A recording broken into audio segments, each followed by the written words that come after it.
Welcome back, everybody. Welcome back to the canyon. Oh, Susan is in top form as of recent. She's definitely seasoning in well. So here we are. Another week has flown past us. We're more than halfway through May. We're coming up on summer proper. We're coming up on the first summer in a long time where I will be nearly free. My younger one finishes high school. They have 11 days left. The countdown has begun. My bigger one is in community college. I don't know what's going to happen there. I mean, it's we might be in the darkest timeline, so we'll find out what happens in that over time. So I came out here and I was ready. I knew who was going to get wheeled. I knew what I was going to show you, and I came out not a single battery charged. Not one. Everything is like 3.7, 3.8 volts. Threw a couple batteries on the charger, and, despite the fact that I'm using the ProTech Prodigy 610 quad, it's not magical. It can't charge them instantly.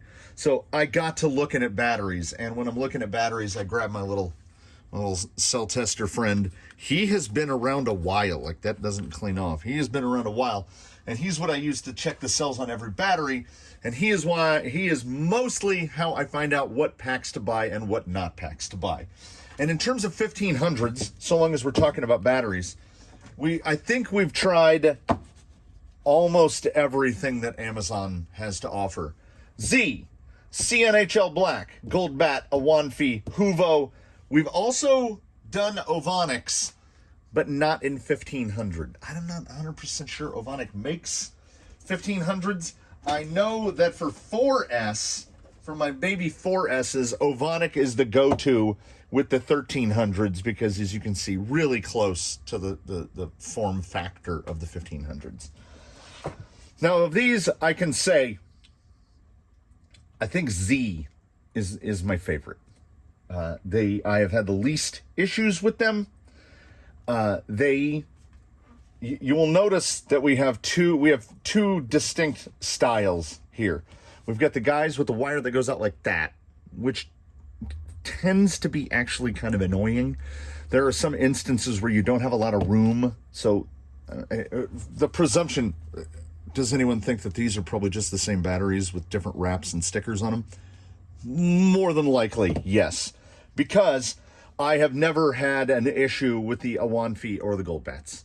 The thing I don't like about them is that the wire comes out that way, and we're talking lower quality cells, so you can see that one's already thicker than this one.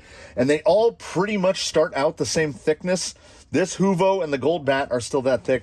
The CNHL Black is, the internal resistance is really building up. It's bigger than the 4S at this point. So I don't, much as I like a Black XT60 plug, I don't recommend the CNHLs because they just, as you can see, these are definitely some of the older packs in service. But the internal resistance starts to build up in these a bit quicker. So I would say no to those. I would also say no to the Huvos. This one has maintained its size. It's still nice and small. But I have 4 Huvo packs, and 2 of them, because, these things on Amazon are only sold in pairs, they have this peculiarity of one cell will just drop out. And I will plug it into the guy. We'll plug it into the guy, and this is fresh off the charger. Let us see how in balance are we. Nope. See? Pack gets really imbalanced. Now, like, this Z is not charged. This is pulled out of the storage bin, and 372, 373, 373. That's what you want to see. I haven't plugged this guy in a minute. That's not, we're talking 0.1 volts out. That's not bad. This guy at 0.3 volts out, that's not great. And he's fresh off the charger. So this guy is not long for this world. Now, regardless, I won't be buying any more 1500s. The era of the 1500 is over. I had recently done the video where I talked about the Ovonic 2200 3Ss. These are 35C, but as you can see, the form factor is very, very close. Like, the technology is getting better. So now we can get a 2200 in the same form factor, the same size as a 1500. So why wouldn't you do that? So last time I was browsing Amazon, who do we have? Z has also, now they've got a 2200, same thing. And as Z's were my favorites, I mean, it is literally, aside from that tiny little bit of extra length, same width, it's brand new, so the resistance hasn't built up, so it's shorter. So it's smaller, and in the hand, they feel like the exact same weight. So we're not picking up any weight. The 35C, these are 50C, and I think for a crawler application, honestly, 35C is probably fine. 50C is even better. And of everybody that's out here, well, we have to discount the 4S because that's a whole different pricing structure. But these are some of the cheapest. They were $29.99 for two. And I think there was like some bizarre Amazon coupon, like 8% off. So these came out to about $30 for the pair, $15 a piece. And I'm absolutely fine with that. Here's the other one. I'm going to try not to get them confused. This one has never been charged. This is straight, oh, so shiny. Not shiny for long, but straight out of the plastic. So moving forward in the Canyon, this is going to be the go-to 3S pack. And with the 4Ss, I'm still sticking to these Ovonics, but Ovonic has a 2200 4S that is just ever so slightly bigger than this. We don't have that many 4S rigs, but the number is growing. So it would just take refabricating some flat aluminum battery, oh, that one's charged. Some flat aluminum battery trays, and then we can get 2200s where 1300s used to be. And I know in the past I had talked about going to like 650s or 850s. I just can't be bothered. I'm not in the position to try to save weight.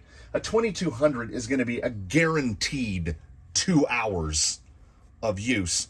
And as I will take like one of these, throw it in a rig, and then the whole filming sequence goes on, I never turn a rig off. So it's just sitting there idling.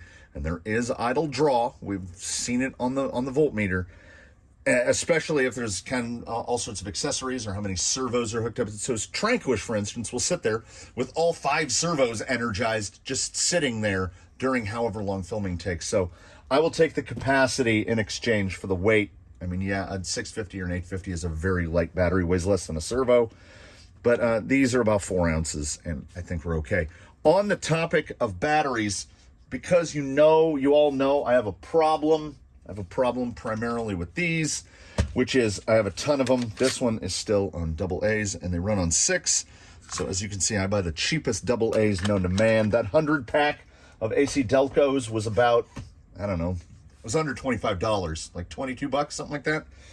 But ignoring any fear for the future of the planet, if you just don't want to keep throwing away AA's, I just left a GT5 on a couple days ago and just completely eradicated a brand new set of AA's. So these are the kind of things I'm trying not to do. So I want to get lipos, I want to get rechargeables into every one of these, but I don't mean rechargeable AA's, because these are not high drain devices, but still, in my past experience using rechargeable AA's, every other time you go to turn the radio on, it's dead. They've just drawn down to nothing because they're not 1.5 volt cells or 1.3 volt cells. They just don't last, right? You start at full charge, you start with less power, so they just don't last. Most radios nowadays are basically set up to run on 2S. Like in this guy, I don't want to do it. I don't want to pull him apart. I don't want to pull him apart either.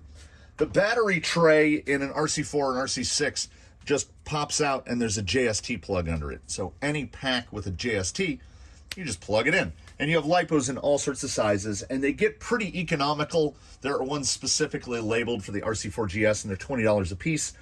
But we're up to, I think we're building like crawler number 26.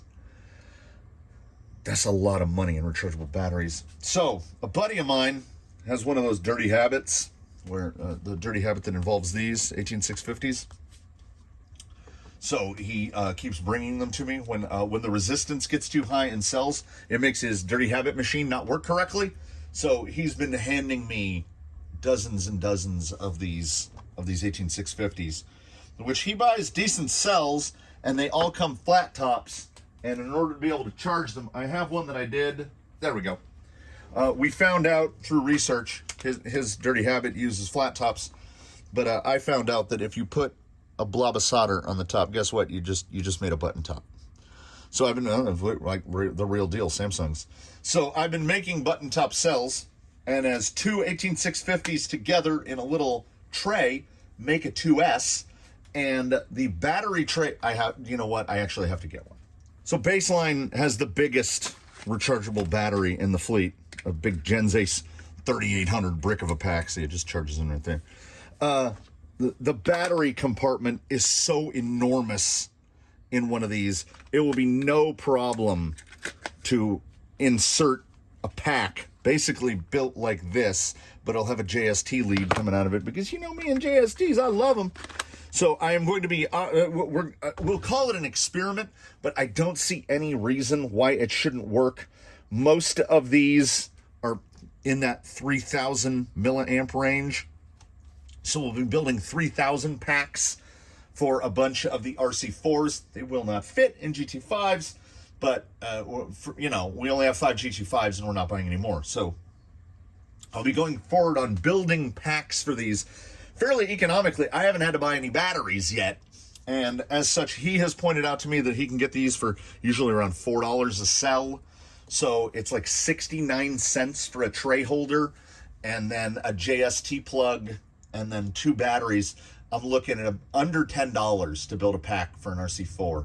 And as we can't stop buying radios, I mean, he even handed off, he dropped by with the with an Opus that's still like, because he said something about, he doesn't like something about the display. And this has a checker that can show the cell resistance and everything. So that's the kind of nerdery that I love. Coming up soon, 18650 packs for radio links, because I've got 2 more on order. I can't stop buying them. I don't know what's wrong with me. A tiny insertion here in the weekly updates from the comments. Someone had asked about grease, and people have mentioned grease, and I'm pretty fanatical about my greases. I remember a comment way back where someone mentioned that they subbed the channel just because they saw the container of good old hater sauce over here, which there's still a little bit on there. This is synthetic paintball grease for all paintball markers, and of course, do not ingest. I think this tub back in the day was probably $20, maybe $25. So probably the most expensive grease that I've ever put in anything. Other than that, it's the Lucas Written Tacky. Right next to it, I remembered that I had it over on the other side of the building, a tube of Mobil 1 Synthetic, which still to me smells very strange. Otherwise, it's good old Super Lube, which Super Lube is just a silicone base. So when it comes out of the tube, it's completely clear, and it's just silicone with Teflon in it. So it doesn't last. It does not have a remarkable Timken rating, so it's going to sling off bearings and stuff. But if you're putting it in an application where you don't have big loads like servos, things like that, nothing comes close to Super Lube. Back in the day when we were using Super Lube, we would pack bearings with it in sedans, and you could literally make your drivetrain silent, like make no noise. Now, an application of Super Lube will last about 3 battery packs, and then it'll just break down, and then you'll have to fill your bearings again. So, it's certainly not for everything. But that comes around again to another comment where someone had asked, recommend me a synthetic grease, and I had said that, stealing from the comments, someone asked if I had ever tried CRC brake caliper grease. And I said, no, I have not. But I looked it up. Contains moly, PTFE, and graphite. Baby, that's the holy trinity. So I thought, next time I'm near an auto parts store, I will pick up a bottle of that. I can tell you right now, it's certainly not for everybody. A tube of red and tacky, which that one has been cut down a ways. You know, a standard grease-skin tube is about that long. A tube of red and tacky is $7 to $8, depending on where you go. This is an 8 fluid ounce bottle. This was $17. But I mean, an 8 ounce bottle would probably, even if you have a fleet, like I have a fleet and I'm halfway through a tube of red and tacky in 2 years. So 4 to 5 years out of a tube of red and tacky. I'm also about halfway through a tube of Mobil One synthetic, and I've had that tube of Mobil One synthetic for, like, that was bought for car use. I've probably had that tube for 20 years. This will probably be the only bottle of this I have to ever buy. It is exactly what you would expect it to look like, having all things black, moly, and graphite. PTFE is white, if you don't know what Teflon looks like. It smells horrific. It's got a little burned gear oil smell to it. It's full synthetic. It's stinky. But I have applied it to one gearbox, and I think it's probably going to be pretty good because it really coats.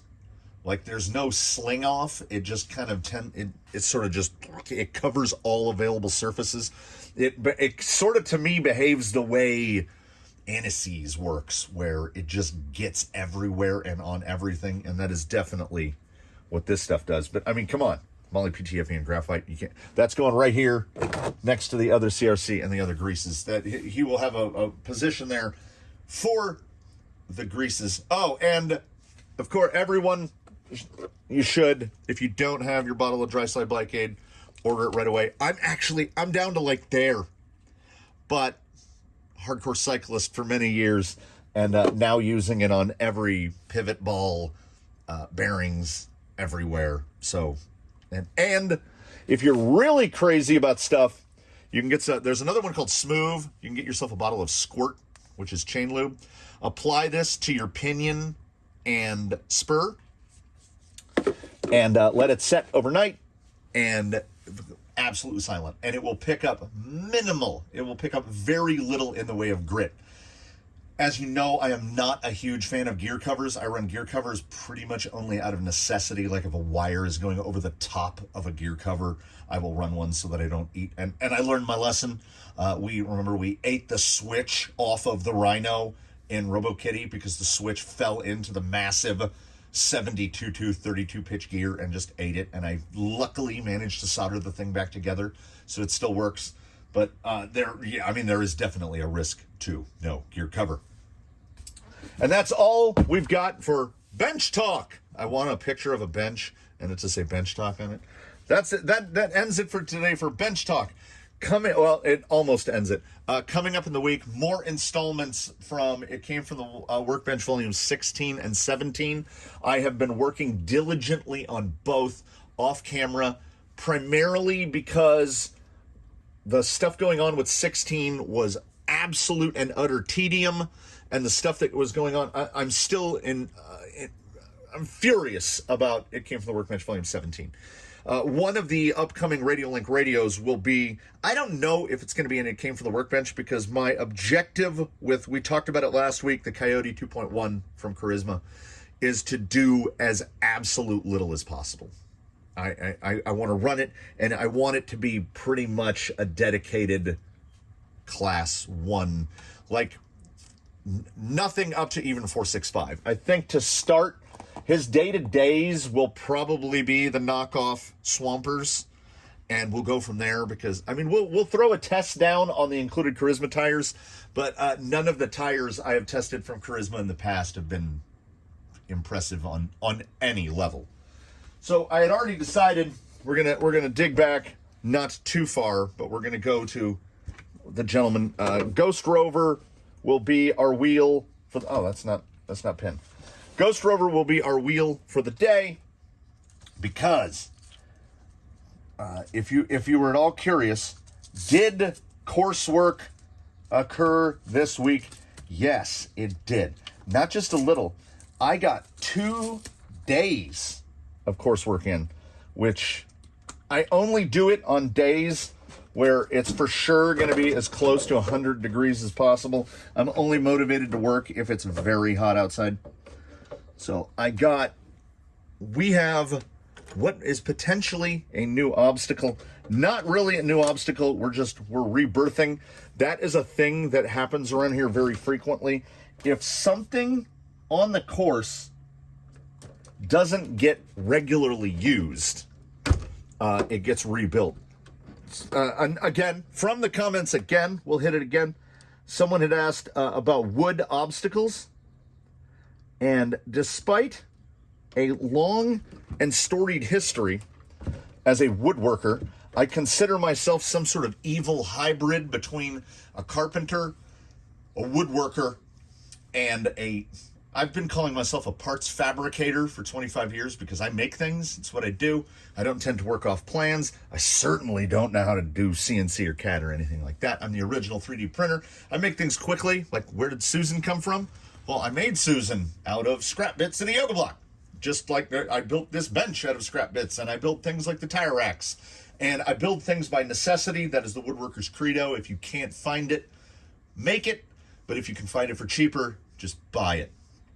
So, I am a hybrid of all of these things, and I completely lost the track. Oh, the woodworking. I can't make a wood obstacle that I like. I like to build bridges, but every time I've made a wooden obstacle, I mentioned this in a comment yesterday, underneath Undertaker, it's all wood under there. It was one of the first obstacles that I built, and it was all wood with like ramps and little spiral staircasey looking things from stuff I had seen on the internet. It's all buried now under tons of rock. So underneath the back section where the wood is on Undertaker, so there's a sign that says road closed ahead. You've all seen it. There's a sign full of bullet holes that says speed limit 10. In that corner right there, it's completely hollow underneath. I have no idea what's going on under there. I'm hoping that stuff doesn't eat and rot away the underneaths. It was all pressure treat. Doesn't eat and rot away the underneaths, and that it doesn't just collapse. We'll see. Time will certainly tell. That's Baseline's radio. That's Ghost Rover's radio. Let's go outside. It's still pretty nice outside. My watch claims that it is 66 degrees. Which is a fine place to be. Let's go look at where the concrete went.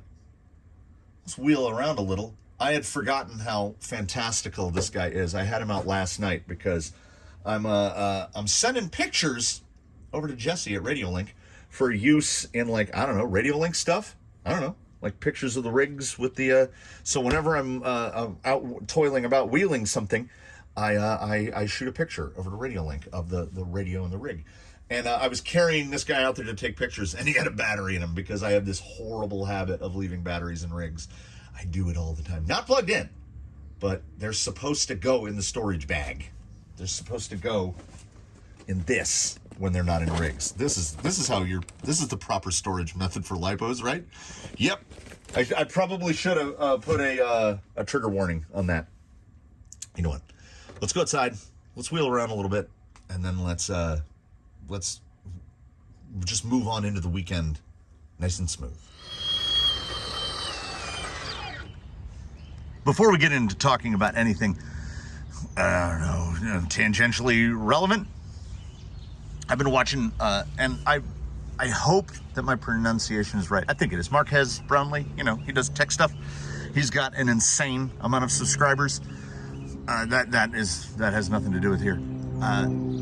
His mic quality, and yes, I know he runs a tech channel where he reviews tech stuff, and he's got 17 million subs, and I watched a video of his get 1 million views in like 18 hours.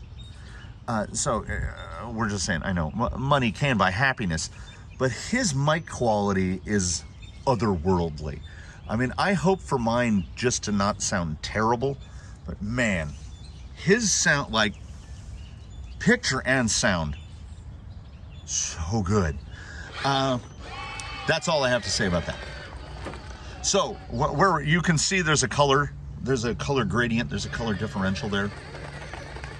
Anomaly got what I call skirting, which is, this was just, and I'm pointing at stuff you can't see my hand. This was just, like you see, it's just stack slabs, slab.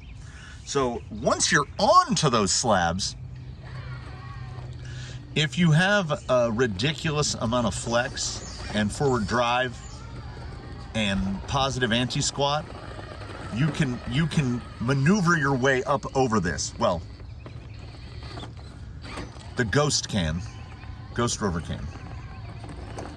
But transitioning off of dirt down at the ground onto this, most guys would just lack the traction to be able to step up. Here's just showing off the flex. This is Crawler Canyon's Flex Friday. We've got one of the flexiest guys. And here's another thing I mentioned. I think I said it before, but I'll say it again. The start sheets, the initial tune sheets for Ghost Rover, and I've been calling, I've gotten a lot of great suggestions for naming Volume 16, because he moves like a lizard. The Black Widow. Unfortunately, I already replaced those diff covers, so he doesn't have any red on him. That was a pretty good one. Someone had said Copperhead, which made me really wish I hadn't painted the body black on the outside, because I was like, oh my God, Copperhead would have been a fantastic name.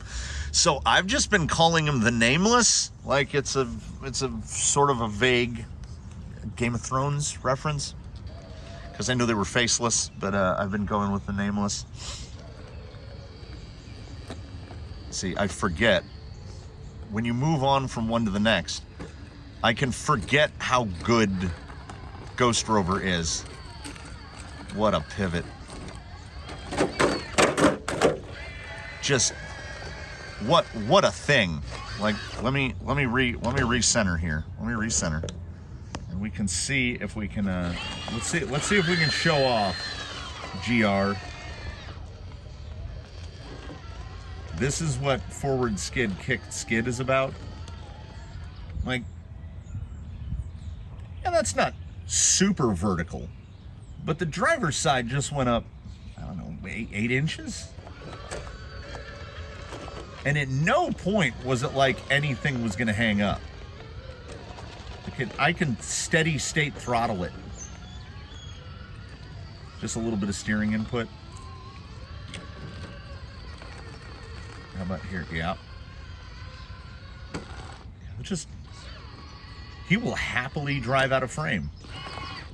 So, this is skirted all the way around, because I think I unconsciously store mental data. Like, I guess I'm subconsciously noticing when something's not working. So there's like a dome right here, just a dome. Yes, it was the end of the bucket, but there's a little dome. There was just a little hang there where rigs would get hung up. So we might as well, we can't ramp at all. We got to make it fun. So if you're not flexing a lot, you're going to have an issue with that. There's that, you can see the link. And because of the 12-degree angle, the front lower is actually angled up. So we've got a little fish hook action right there on the front. But once you can clear that, then away he goes. This guy is a rough terrain beast, and as I had mentioned, and I know I have mentioned this before, the initial vehicles in the Canyon were all portals. Like, I started with the TRX4, and I got the MST CFXW pretty early on. I got a Capra, so it was just portals.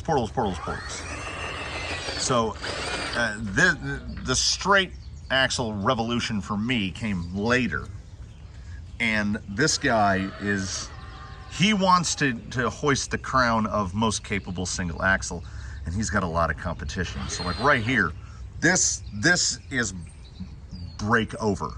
Like, how well can you break over? Look at that shadowed section, 6 inches. So this guy, this is where high clearance links would help. So he gets his bumper over it, and then right there, that's the links. Rock, drop, rock, drop, rock.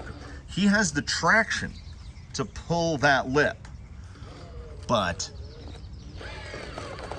we can't clear the link because we can't get the front end down. Now, if we go slightly left, not a problem.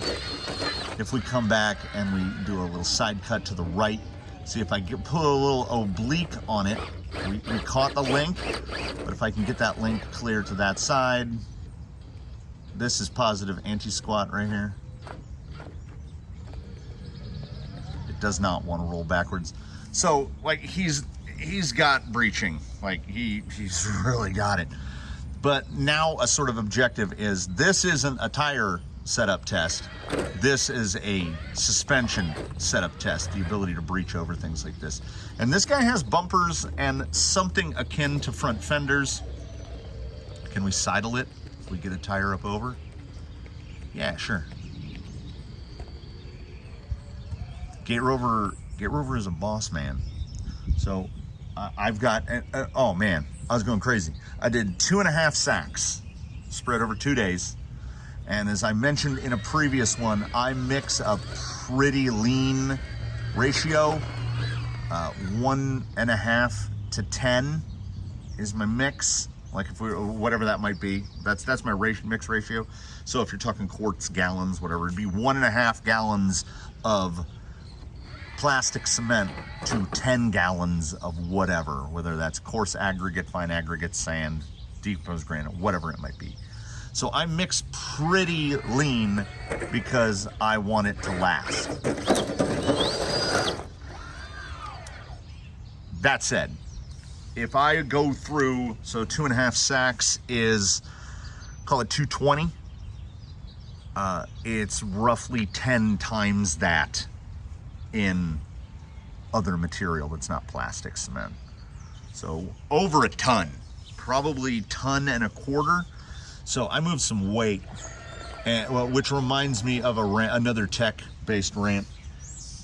And again, forgive me if I've already ranted about it. My watch gave me 6 minutes of exercise on Wednesday, and I did 3/4 ton. So I did 1,600 pounds. That's transporting it, mixing it. Like, I have to fill buckets and then dump them in the mixer, and then I put them all in the wheelbarrow, and then I take it to the location, and then I distribute it, and I do what I call the Festival of 1,000 Squats, which is where I get in a squat position, and I spread all this out, and then I brush it, and then I come back and I rebrush it, and then I come by and I water it, and I water it every hour. So I covered about 7 miles that day. Like, it was like 13,000 steps, something like that. 6 exercise minutes. So it took me a lot of years. I really obsessed over those numbers, the closing of the rings of these, there we go, the closing of the rings. I really obsessed over it, and now, you know what? I'm not really sure that it matters. What's the next thing that I did? So most of this section has not been wheeled, and while I was skirting, I knew that the section that the Rover is sitting in right now was not going to get skirted, because this is part of the tire test protocol. So the little breakover section right here, this is where they're to see where guys have to bump on or if they can pull on. And of course, this guy can pull on, he does not need to bump because he's got a lot of travel. So all of this stuff, oh, I can see it from here. I'm going to show you. This will take but a moment. The beauty of captive ball. I just need to go grab a 2mm for that. And we can once again do this. This fix is quick and dirty. I had forgotten that ball stud mounts from the back of the horn. So in order for that to fall out, the hole has to be pretty wallowed out, and it is. So it's holding, and it should hold for today, but he needs a new screw that goes into the horn. He needs a new horn, and he needs to replace that ball stud with a longer ball stud because we don't have enough thread engagement to put a lock nut on the front side. I will do my very best to remember to do that. I did want to point out, like, it looks like a piece of a pool deck, right? Why does it have a keyhole in it? But as soon as I saw that piece in the bin, I said, well, that I mean, come on. It's a piece of pool deck with a keyhole in it. So that definitely has to go into service. This has never been, this is the first guy trying to make it up this. Oh, we got the perfect little notch there.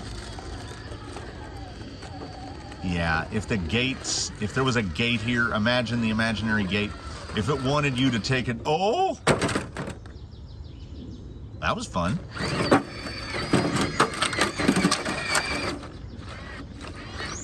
Yeah, that there's a little, the concrete on that is not quite 90 degrees. It's like hanging over a little, probably about an 80 degree there. It's just enough to grab a tire and flip you.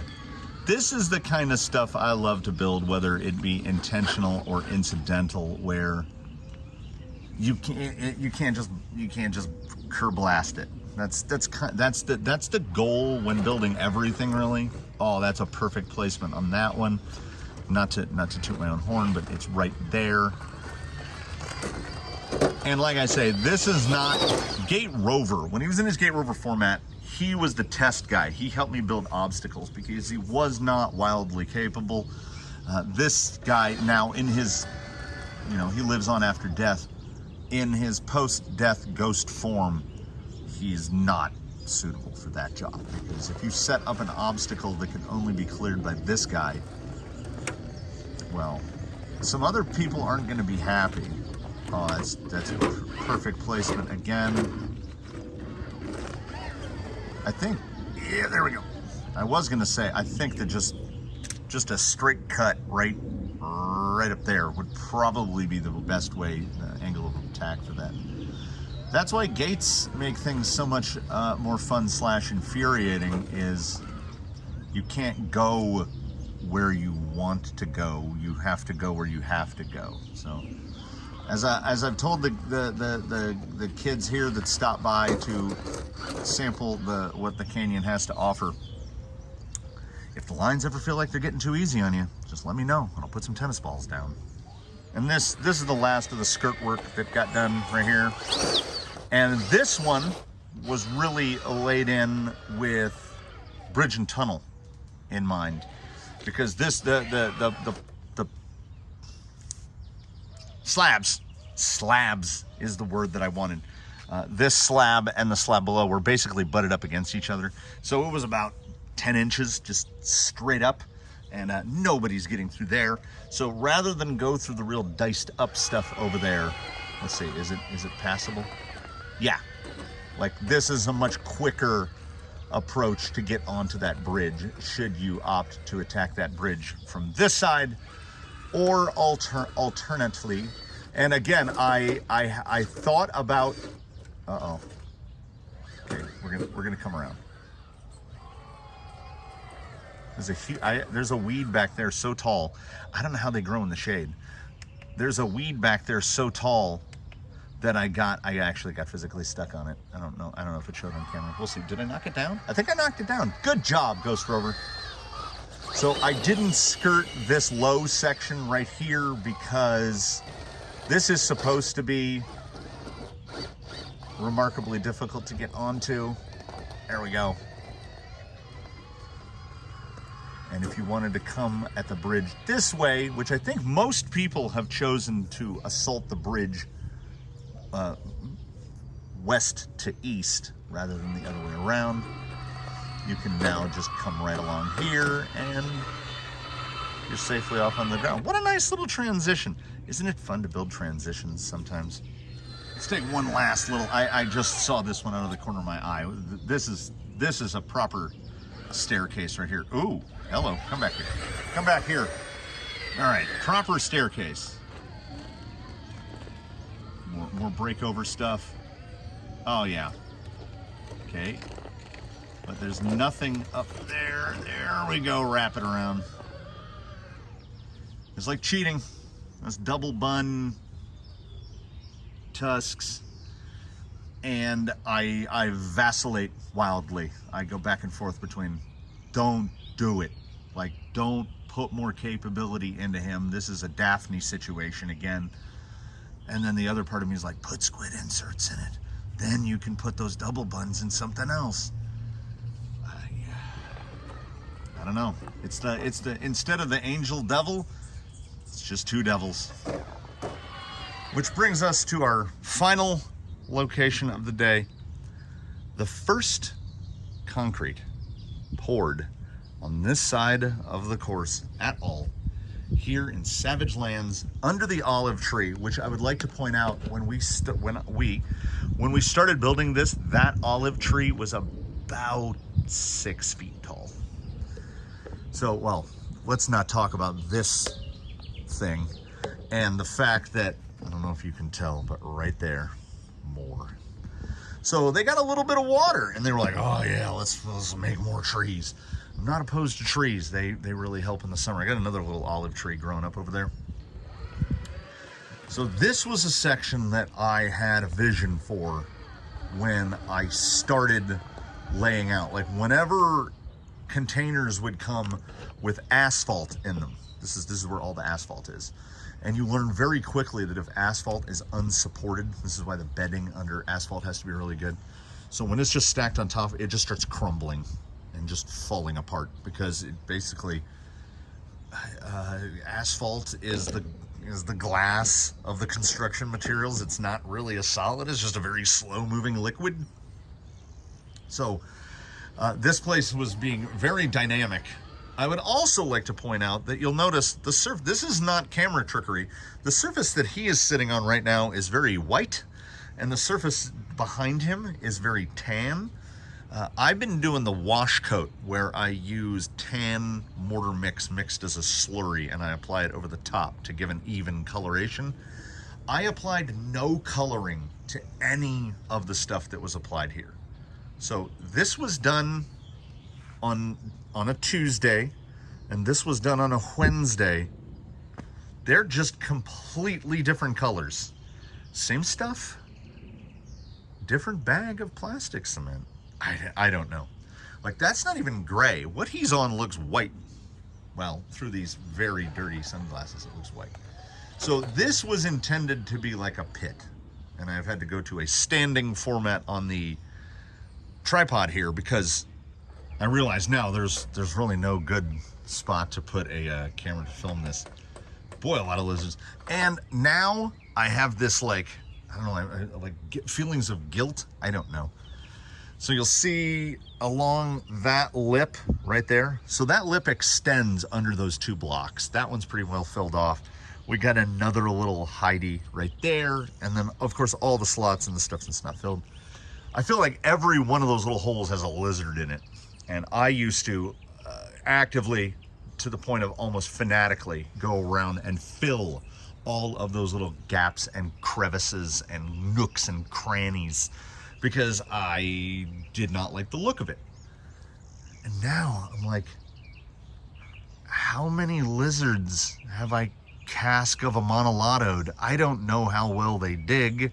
I don't know if they just use pre-existing holes. I mean, how well lizards can dig real good, right? So all the ones that I've mortared into holes, they just got out somewhere else, right? I mean, we have a bajillion lizards, which is another thing I often think about, that those guys that you see running around here, what we in the western United States simply call lizards, from my minimal amount of Googling on the subject, those don't exist anywhere else. Like those, it's southwestern United States is where those, we just literally call them lizards. That's which are like some family of skinks, which is a fun word, but we just call them lizards. They don't exist anywhere else. Like, I can't imagine somewhere else in the world where you go outside and there aren't just those little brown to green, skinny little garden lizards running around everywhere. I thought they were universal. Can this be gotten out of? There is quite an underhang right there. Trying to push. Nope. Trying to push. Oh, starts to do a little sweep. Get over. I think that might be a rear bumper into the ground. Okay, let's not dive into the depths of insanity. Let's come around this way. Oh, a little loosey goose down there in the bottom. That's where, like, that's basically a washout. That's, you know, when I'm watering it, the stuff is pouring down into the bottom. Yeah, I like this now. Oh yeah, right there. See, little baby endorphin release when you get through. You should be able to come around the top here. Oh, little hanger. I genuinely, when I'm out here wheeling this guy, I forget that it's an Element. Like, and I love Element axles. I love Element gearboxes. I got a Stealth X inbound. But I forget, this is straight axle with, I mean, I don't want to say no fancy bits, but kind of no fancy bits. Is he outrunnered? Yeah. Does he have an overpowered servo? Yeah. Designed from the ground up to have an absurd amount of flex. Yeah. Good tires, inserts? Yeah, sure. All that stuff. But no dig, no variable overdrive, none of that stuff. He's got the 11% Element underdrive for the rear. That's it. Well, this is one that I really wanted to be able to. But like I say, it almost, as a builder of things, it almost feels better not to get it. Yeah, I can see now. The rear bumper is just into the ground.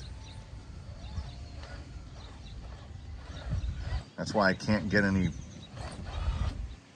the pivot over. Oh, we are, there we go. I was like, I stuck that thing in good. Ooh, no. Yeah, that's going to be a tough one. And I like that. Oh, that's a little murder hole down there. That's a little murder hole.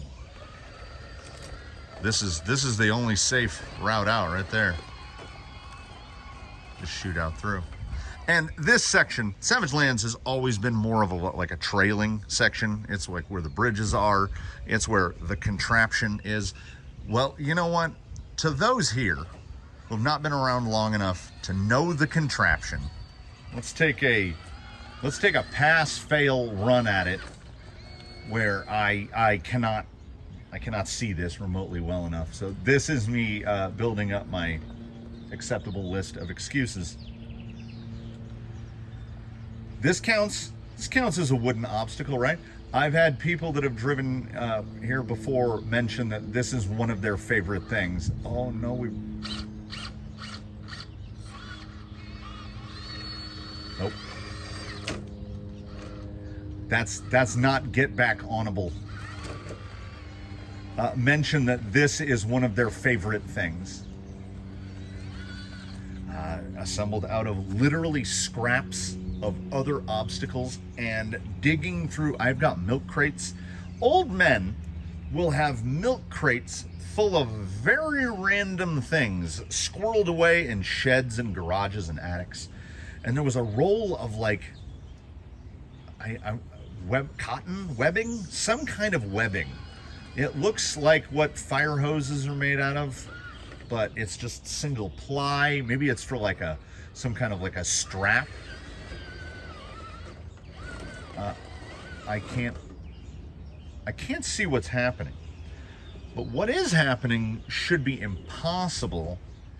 So I don't know if it's from stuck vehicles, critters, or what have you.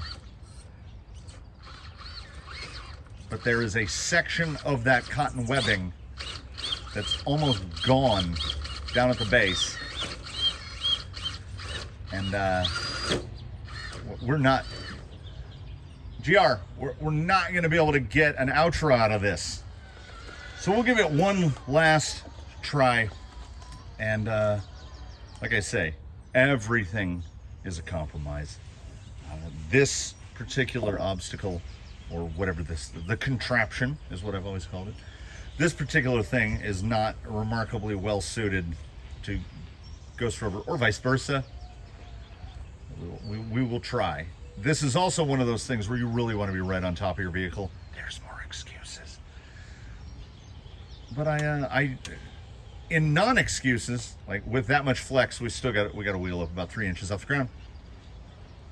I do thank you one and all for dropping by the canyon. It was lovely to have you. It is a fantastic morning, I gotta say. I do love a Friday. Coming up soon, we get into single digits before I no longer have to drive to that dreaded high school anymore. So, I mean, the next weekly update will fall when we have, is that right? Yeah, 1 day. I will have 1 day of driving to the high school left. So I hope that you stop back around for that. As I mentioned earlier, oh, there it is. Nope, come on. Come on. Reposition. I hope you drop back by soon to see what all nope. To see whatever else we got coming. I love having you. So as per usual, at the close of these, please do comment below. Drop a like if you liked it. Subscribe if you haven't. Add the canyon to your, well, that's that. Add the canyon to your vacation bucket list. By the time any of y'all get here, who knows? If there's no one out here to stop me, I will just keep building obstacles until I've got a whole Close Encounters Devil's Post pile going on here in the middle. No, let's hope I can stop before that. So between now and when we meet again, and I hope we meet again very soon, I do sincerely hope that one and all, you do your very best to have a good one, everybody. Come back and see us again real soon. Say farewell, GR. You know what? He's gonna try to drive out from the inside. Aw, you're a rat in a cage now, buddy. Aw. All right. We'll see you again real soon. Thanks, everybody.